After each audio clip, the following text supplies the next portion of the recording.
He is next to me, bro, he is next to me, Jojo screamed, his voice cracking into a very undrow-like shriek. Kyra, help. The barbarian reached out and grabbed the back of Jojo's cloak. In one effortless motion, he lifted Agivar off the ground like a misbehaving cat. Bro, help, he got me, Jojo shouted, both feet kicking uselessly in the air.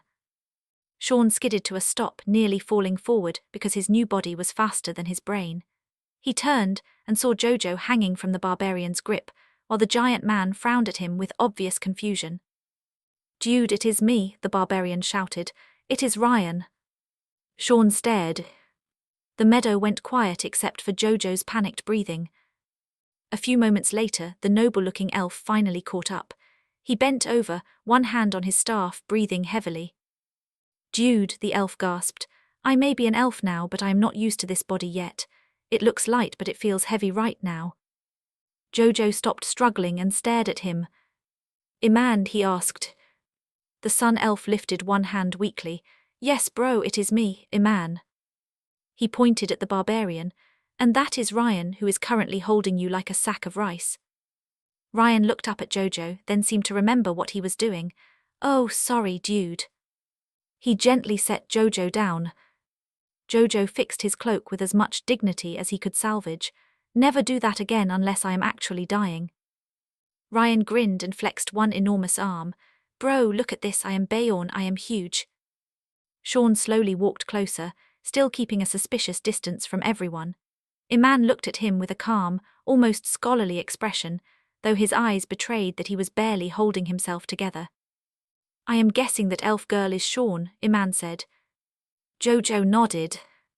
Ryan's grin widened. Wow, that sucks for him. Shaun's face darkened. I heard that.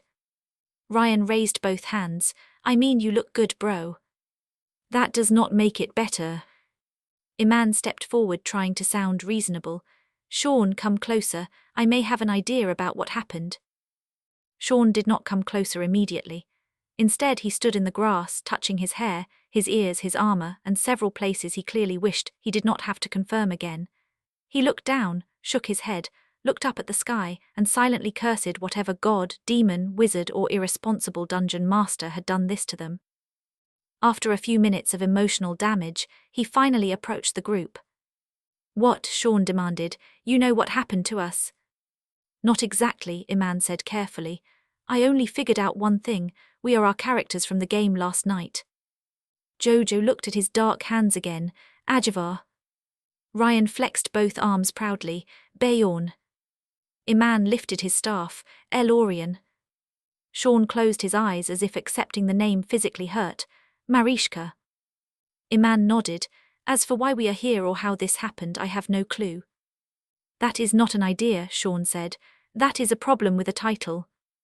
Ryan ignored him and continued admiring his own arms. All I know is that I look freaking good. Look at these guns, bro, look at them. Shaun pointed at him.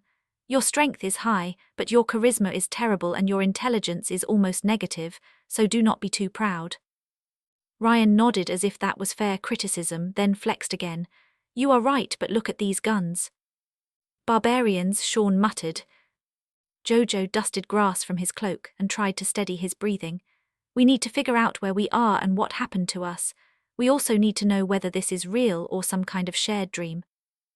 Eman looked around the meadow with a more serious expression. If this is based on our game, then we are still level 4.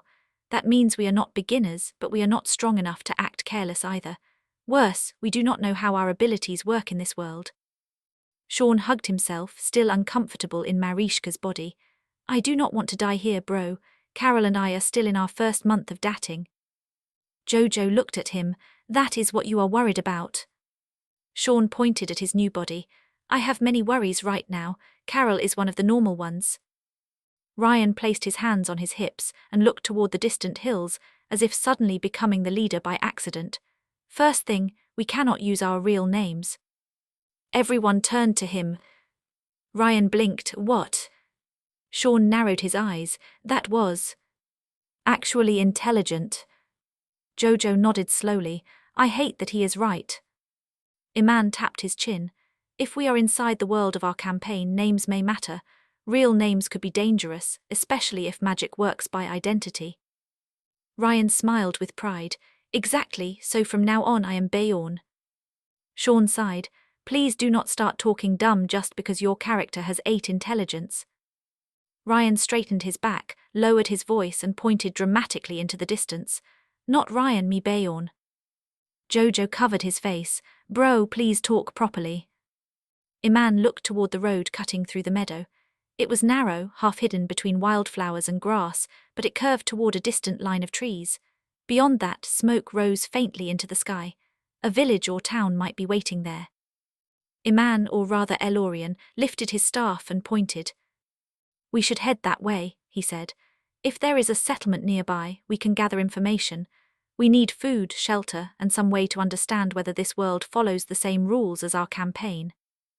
Jojo, now Agivar, adjusted the cloak over his shoulders. You are sure about that?